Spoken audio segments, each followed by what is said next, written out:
Welcome back to another video on DC Future States, and today we're checking out Superman Worlds of War #1, and this issue has 64 pages of content in it. So that means 4 stories. The first one is the main one about Superman, obviously, and then we got 3 backup stories about Mr. Miracle, the Midnighter, and the Black Racer. So, if you guys are ready, let's dive into this issue.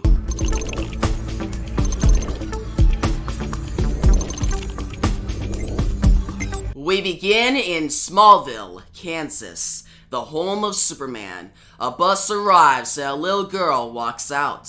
She walks through the city, hearing everyone praising Superman.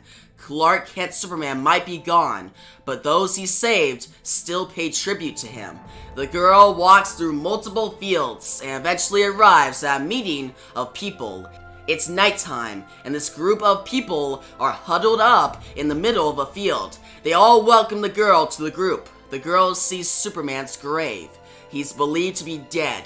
Every night, this group of people gather to pay tribute to Superman. The girl sits down and listens. Each person goes on to tell their story on how Superman saved them.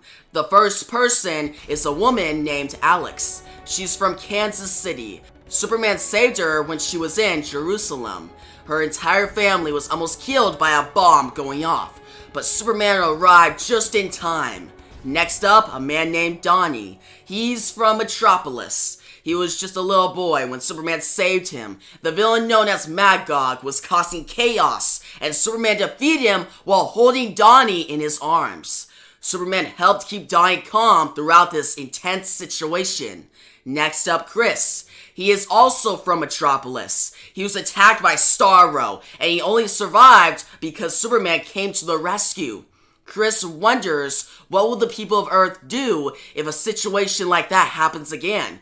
Superman is gone.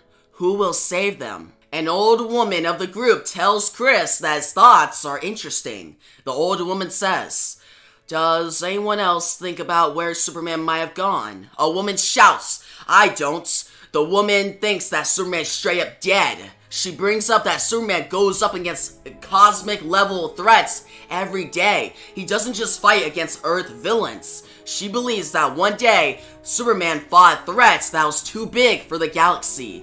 He sacrificed himself. The woman says, "Rest in peace, Superman." A man says, "I think he is dead too." The man brings up what happened in Metropolis. Jonathan Kent Superman, the son of Superman, trapped Metropolis in a bottle. Maybe Superman and Supergirl are the only good Kryptonians. Maybe they are not the only survivors of Krypton though. The man believes that there are more Kryptonians out there in the galaxy, but they are not heroes. They are tyrants. Eventually, Earth will be taken over by Kryptonians, ushering in the Kryptonian era. The old woman proceeds to ask the little girl if she has anything to say about Superman. This little girl's name is Sadie. Sadie disagrees that Superman is dead. Sadie says, "Superman only ever tried to give us hope." "Where's your hope?" A man asks Sadie. "I get what you're saying, but if he's not dead, where is he?" Another man says, "He's everywhere." This man thinks that Superman is wind. He extended and became more powerful. He is the wind that is protecting them. The man believes that Superman moved on to save more worlds in the galaxy. He's the avatar of justice. Another man speaks up.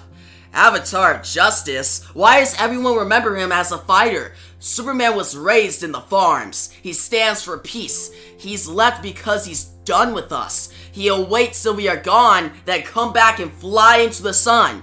He'll create a super race of super perfect beings." Sadie speaks. "None of you understand." Sadie explains that it wasn't powers that made Superman. He stood for truth. He was like everyone around the world. He was a man, not some sort of god. Sadie gets sick of the people theorizing about why Superman abandoned them.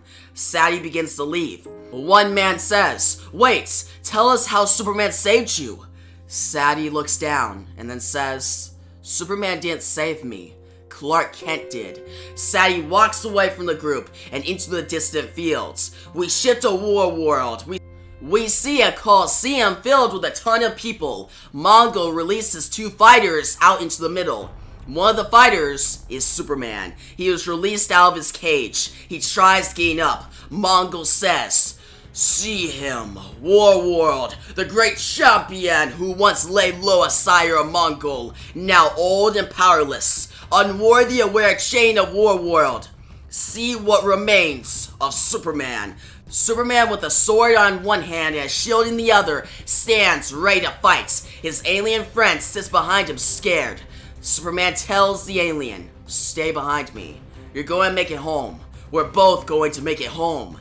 A bunch of huge monsters approach Superman. We see Sadie back on Earth. She sees a shooting star. She says, "I remember you, Superman, and I won't lose hope." On Warworld, Superman charges at the monsters that are supposed to kill him. And that's how he ends. Future States, Superman, Worlds of War, #1. So, heading into Future State, Mr. Miracle, we see Mr. Miracle flying through time and space. He lands in a field of permanent death. He tries to figure out where he is. Mr. Miracle flies and tries to find a way out of the dark labyrinth.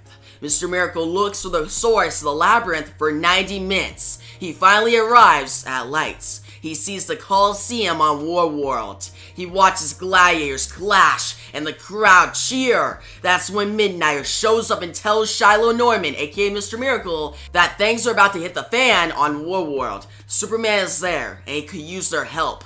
Midnighter tells Shiloh to use his imagination to figure out why Superman is on Warworld.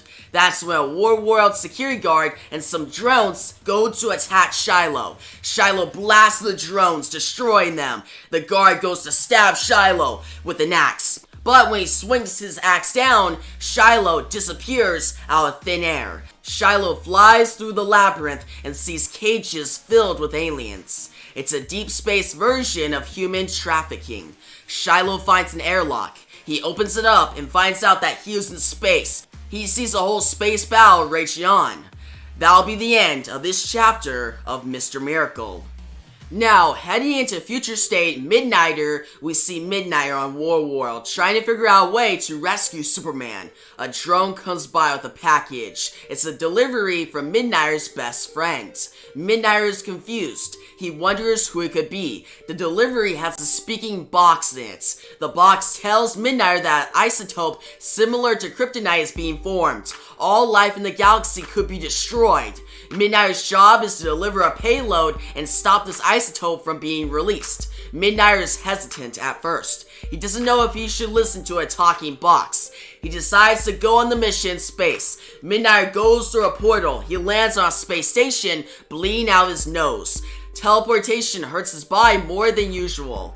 Midnighter finds an airlock. He makes it into the space station. Cyborgs go to attack Midnighter. He's an intruder. Midnighter slams the cyborg's head into the ground. He kills each cyborg brutally, one by one. Midnighter looks up and sees a supercomputer. A man welcomes Midnighter to the Crystallis space station. Midnighter tells the man in charge that he is here to shut down their operation. Midnighter shoots the supercomputer. More advanced, ugly-looking cyborgs arrive. The cyborgs throw Midnighter across the room. The cyborg grabs Midnighter by the neck and begins to choke him. Midnighter pulls out the tube on the cyborg, then proceeds to pull the head off the cyborg and shoot the second cyborg. Midnighter walks further through the space station. He asks the talking box to tell him where he should drop the payload.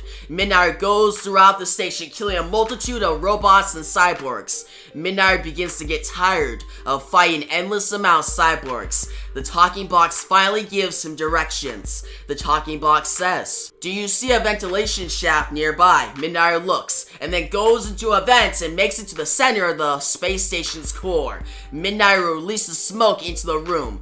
The biggest cyborgs with machine guns come over to the vents. The man in charge says, "On my mark, lads. Cry havoc, and let slip the dogs of war." The cyborgs unleash the full power of their machine guns. They think they killed Midnighter, but that's when Midnighter jumps out of the vent and shoots the cyborgs in the head. He kills them. He destroys them. Midnighter goes to confront the man in charge, but he's surprised. The man in charge is Apollo. And that'll be the end of this chapter of Midnighter. So, heading into Future State, the Black Racer, we open on War World in this factory called Ring 5. The Black Racer arrives. The dog-looking workers are shocked. They try to figure out what to do with the Black Racer. We shift to 2 years ago. We see the Black Racer, a huge robot machine, racing against a bunch of other huge robots. She is in the lead. She can't be stopped. But that's when her robot begins to malfunction. The back of the huge robot blows up and maneuvers into a wall. The Black Racer crashes into the wall. You hear a loud boom. She is knocked out. People come by and think she is dead. The Black Racer was then transferred to the Ring 5 factory, bringing us back to the moment where the factory workers look over the Black Racer's body. The Black Racer gets up and starts running through the factory, making it to Ring 4. Turns out her robot did not malfunction. Her enemy, named Tala, messed with her robot, almost killing her. The Black Racer needs to make it to War World to get her revenge. The Black Racer makes it into a room full of imprisoned aliens. They ask the Black Racer to free them. The Black Racer opens the room's door and the aliens are free. They've been deep space trafficking for a long time. The Black Racer tells them to go before it's too late. But that's when the factory's robot guards show up. They aim at all the aliens and they aim at the Black Racer to kill her.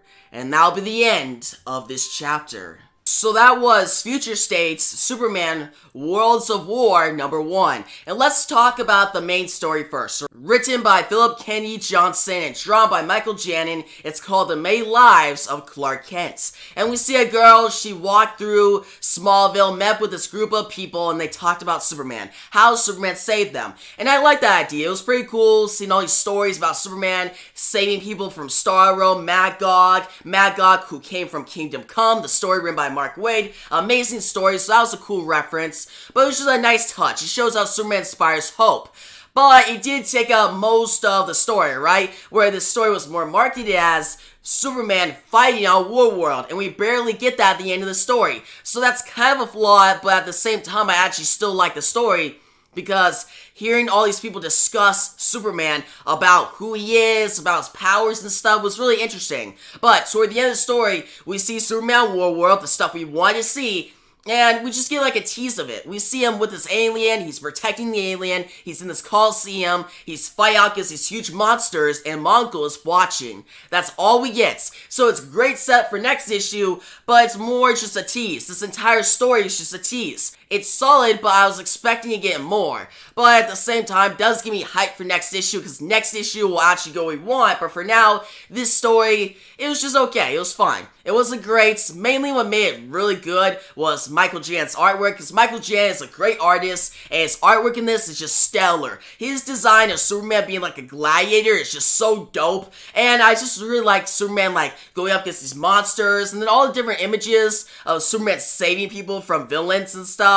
It was just very dynamic. I feel like the artwork made the story. If you didn't have good artwork in the story, it would not worked at all. So yeah, I would say check out this story mainly for the artwork, and come next issue for what you really want to see, Superman on War World. Now the backup stories, first off, Mr. Miracle, it's a quick backup story, it's nice, the artwork is good, but that's about it. Nothing that much happens. It ends on okay cliffhanger, but it was just decent. Now, the second backup story, Midnighter, you get some cool action sequences, you get some cool artwork, and the ending is surprising, but for me, I just wasn't as invested in the story. It's just, whatever. I didn't really care for it. Now, the final backup story about the Black Racer was, again, it didn't really matter at all. Yeah, this idea of a Black Racer being an actual racer in a competition, like, alright, that's kind of cool, but other than that, there wasn't really anything to catch on to, nothing to hook me. So yeah, that final backup story, the artwork was good, but the story was just so simple and didn't really matter. So yeah, guys, this overall issue was more tease for what you actually wanted that's going to be coming next issue.